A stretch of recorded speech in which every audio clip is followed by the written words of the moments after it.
Hello students, welcome back to my YouTube channel. So आज के इस सेशन में हम जानेंगे application of determinant and matrices. ठीक है, तो इस सेक्शन में हम पढ़ेंगे किसी मैट्रिक्स की इन्वर्स की मदद से हम सिस्टम ऑफ लीनियर इक्वेशन को कैसे सॉल्व करते हैं। तो जो सिस्टम ऑफ लीनियर इक्वेशन है ये 2 वेरिएबल में भी हो सकता है या 3 वेरिएबल में भी हो सकता है। 2 वेरिएबल का सॉल्व करना बहुत ही आसान है, 3 वेरिएबल का थोड़ा सा कैलकुलेटिव होता है। तो चलिए इसे स्टार्ट करते हैं। मान लेते हैं 3 इक्वेशन है हमारे पास, तीनों लीनियर इक्वेशन है और 3 वेरिएबल में एक्स वाई जेड। ठीक है, तो इन तीनों सिस्टम ऑफ लीनियर इक्वेशन को हम ऐसे लिख सकते हैं। ठीक है, इसको हम बोलते हैं कोफिशिएंट मैट्रिक्स। ये हमारा वेरिएबल्स हो गया, जिसको हमने एक कॉलम मैट्रिक्स में लिखा है, और राइट साइड जो कांस्टेंट टर्म है यहाँ पर, इन सबको एक कांस्टेंट मैट्रिक्स में लिखा है। अगर आप इसको मल्टीप्लाई करते हैं इस मैट्रिक्स को इस मैट्रिक्स से, तो आपको सेम इक्वेशंस मिलेंगे। मल्टीप्लाई करने के बाद जब आप दोनों ही मैट्रिक्स को इक्वेट करेंगे तो आपको सेम चीज़ मिलेगा, a1x plus b1y plus c1z equal to d1। उसी तरीके से बाकी दोनों इक्वेशन। तो यहाँ पर a हमारा कहलाता है कोफिशिएंट मैट्रिक्स। ठीक है, तो इस तरीके से हम इसको लिख सकते हैं ax इक्वल टू बी। ये अब बन गया एक मैट्रिक्स इक्वेशन, जहाँ हमारा मैट्रिक्स ए कोफिशिएंट मैट्रिक्स है, बी हमारा हो गया कांस्टेंट मैट्रिक्स और एक्स हो गया वेरिएबल मैट्रिक्स। सो अब इसमें दो केस आते हैं। हमने डिटर्मिनेंट पढ़ा था। ठीक है, मैट्रिक्स का इन्वर्स तभी एग्जिस्ट करेगा जब डिटर्मिनेंट नॉन जीरो हो, यानी कि मैट्रिक्स हमारा नॉन सिंगुलर हो। तो पहला केस है कि अगर हमारा matrix a non singular matrix है, तो इस केस में इसका जो डिटर्मिनेंट है वो नॉन जीरो होगा और इसीलिए ए इन्वर्स एग्जिस्ट करेगा। A inverse exist. सो हमारा जो मैट्रिक्स इक्वेशन है ए एक्स इक्वल टू बी, हम यहाँ पर अब ए इन्वर्स से मल्टीप्लाई कर सकते हैं। तो जब हम प्री मल्टीप्लिकेशन करेंगे ए इन्वर्स से, तो ये हो जाएगा ए एक्स, और राइट साइड भी करेंगे ए इन्वर्स से, ये ए इन्वर्स इंटू एक्स, ये A inverse into B. A inverse और ए किसी मैट्रिक्स को उसके इन्वर्स से मल्टीप्लाई करने पर बन जाता है identity matrix equal to A inverse B. Therefore अब आइडेंटिटी को किसी मैट्रिक्स से मल्टीप्लाई करें तो सेम मैट्रिक्स रहता है, तो एक्स इक्वल टू हो जाएगा ए इन्वर्स बी। इस तरीके से हम इसको सॉल्व करते हैं। यहाँ पर एक्स क्या है, एक्स वाई जेड होता है, और जब इन दोनों मैट्रिक्स को मल्टीप्लाई करके फिर इक्वेट करेंगे तो डायरेक्टली हमको एक्स वाई और जेड का वैल्यू मिल जाता है। ठीक है, तो इस तरीके से हम सॉल्व करते हैं। अब इसका दूसरा केस, अगर ए हमारा सिंगुलर मैट्रिक्स हो गया तब क्या करेंगे। सिंगुलर मैट्रिक्स होगा तो डिटर्मिनेंट हो जाएगा जीरो। तो क्या डिटर्मिनेंट जीरो होने पर सॉल्यूशन एग्जिस्ट नहीं करेगा सिस्टम का? मतलब इन्वर्स एग्जिस्ट करेगा तभी उसका सॉल्यूशन एग्जिस्ट करेगा, या इन्वर्स एग्जिस्ट नहीं करेगा तब भी कर सकता है? बिल्कुल तब भी कर सकता है। अगर डिटर्मिनेंट जीरो हो जाता है तो ए इन्वर्स एग्जिस्ट नहीं करेगा, लेकिन तब भी सॉल्यूशन एग्जिस्ट करता है। इस केस में हम क्या करते हैं, adjoint of A and B को मल्टीप्लाई करते हैं और देखते हैं क्या वो नॉन जीरो है। अगर वो नॉन जीरो हो रहा है, या जीरो, यहाँ पर जीरो मैट्रिक्स है, ठीक है ना, जीरो जो कैपिटल ओ है वो जीरो मैट्रिक्स को डिनोट कर रहा है। तो अगर ये नॉन जीरो है तो सॉल्यूशन एग्जिस्ट नहीं करेगा। जब भी सॉल्यूशन एग्जिस्ट नहीं करता है ना सिस्टम को, तो उसको हम लोग इनकंसिस्टेंट बोलते हैं।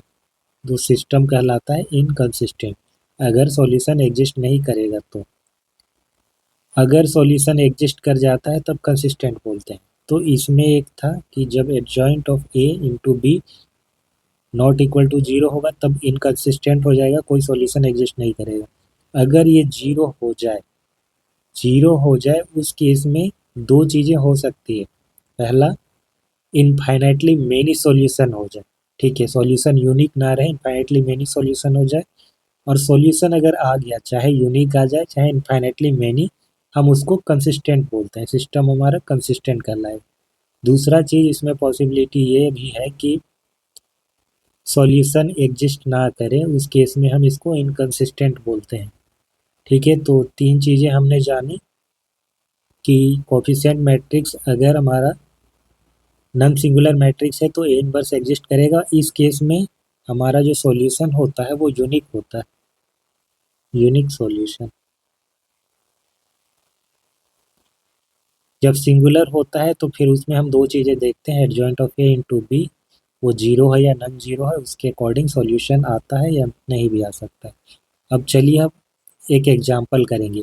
पहला एग्जाम्पल हम करेंगे इस वाले मेथड से, ठीक है, जिसमें हम ए इनवर्स निकालेंगे।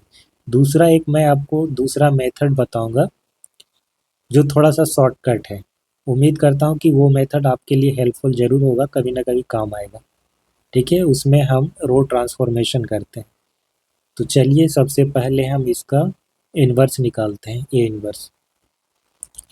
तो हमने इस मैट्रिक्स का सबसे पहले डिटर्मिनेंट निकाल लिया है जो कि -17 आया। फिर सारे कोफैक्टर निकालने के बाद हमने ए इन्वर्स निकाला, ठीक है, जो कि ये मैट्रिक्स आया। अब हम सॉल्यूशन निकालेंगे। एक्स इक्वल टू हम जानते हैं ए इन्वर्स इंटू बी होता है। हमारा ए इन्वर्स क्या आया है, -1/17, -1, -8, -10, -5, -6, 1, -1, -9 एंड 7। जो बी है हमारा वो है कांस्टेंट मैट्रिक्स, वो कितना था, 814 था, 814। ठीक है, लेफ्ट साइड क्या है हमारा, एक्स वाई जेड, जिसको हम कैपिटल एक्स से डिनोट करते हैं। अब हम इसको मल्टीप्लाई करेंगे, -1/17 इसको एज इट इज रहने देते हैं, इसको मल्टीप्लाई करते हैं। तो ये फर्स्ट रो इस कॉलम से मल्टीप्लाई होगा, कितना हो जाएगा ये होगा -8, -5 एंड -4। इसके बाद -64, -6, -36, फिर -80 +1 +28 इक्वल टू -1/17। सो मल्टीप्लाई करने के बाद हमको ये चीज़ मिलता है।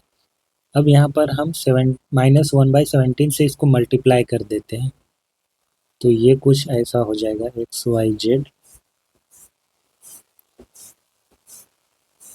इक्वल्स, ये हो जाएगा हमारा 1, ये हो जाएगा 2 और ये 3।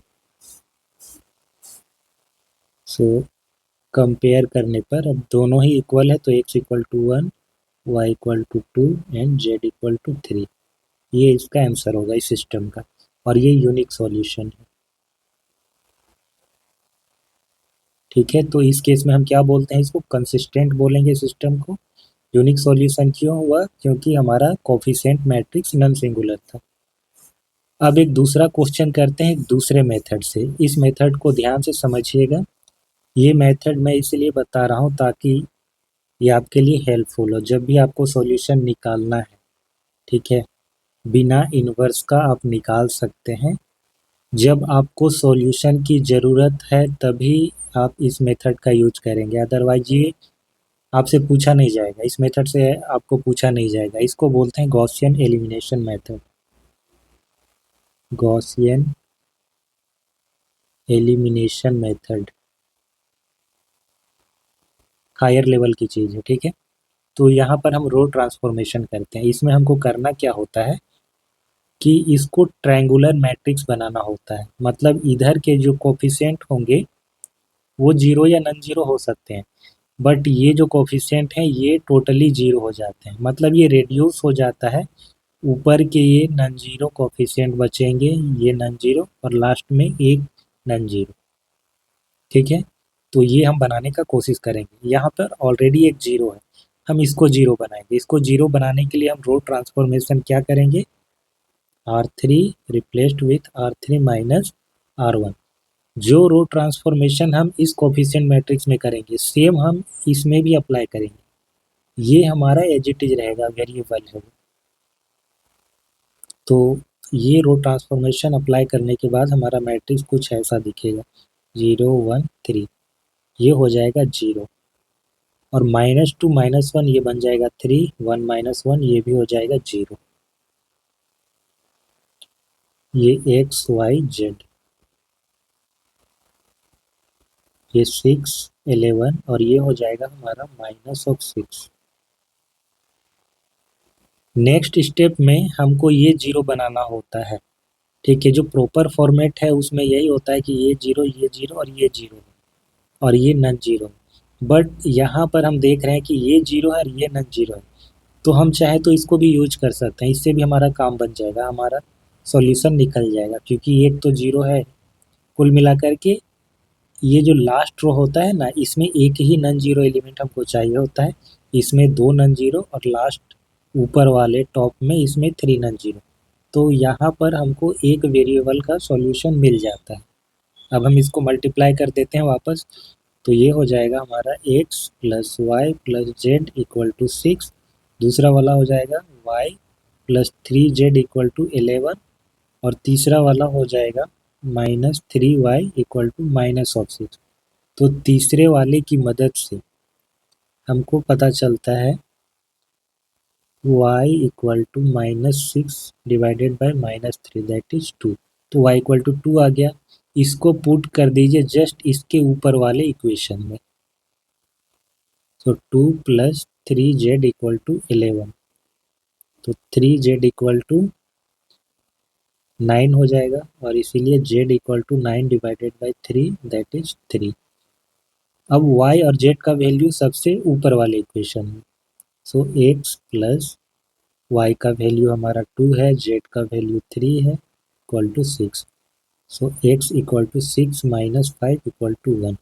तो हमारा सॉल्यूशन क्या है, x equal to 1, y equal to 3, sorry y equal to 2 है, एंड z इक्वल टू 3। ये आंसर। उम्मीद करता हूँ ये नया वाला मेथड, गॉसियन एलिमिनेशन मेथड, आपको पसंद आया होगा। इसकी मदद से आप बहुत आसानी से सॉल्व कर सकते हैं, ठीक है। जो कोफैक्टर मेथड है जिसमें हम इन्वर्स निकालते हैं, थोड़ा झंझट होता है उसमें। खैर आपसे पूछा तो वही जाएगा, ठीक है। ये मेथड आप तभी यूज करेंगे जब आपको सिर्फ सॉल्यूशन से मतलब हो, उसके स्टेप्स से नहीं। तो अगर ये वीडियो अच्छा लगा हो तो इसे लाइक और शेयर ज़रूर करें, साथ ही चैनल को सब्सक्राइब करें। वीडियो के डिस्क्रिप्शन पे आपको प्लेलिस्ट के लिंक मिल जाएगा, वहाँ से जा कर के आप पुराने लेक्चर भी देख सकते हैं। तो मिलते हैं नेक्स्ट क्लास में नए लेक्चर के साथ। Thanks for watching, have a nice day.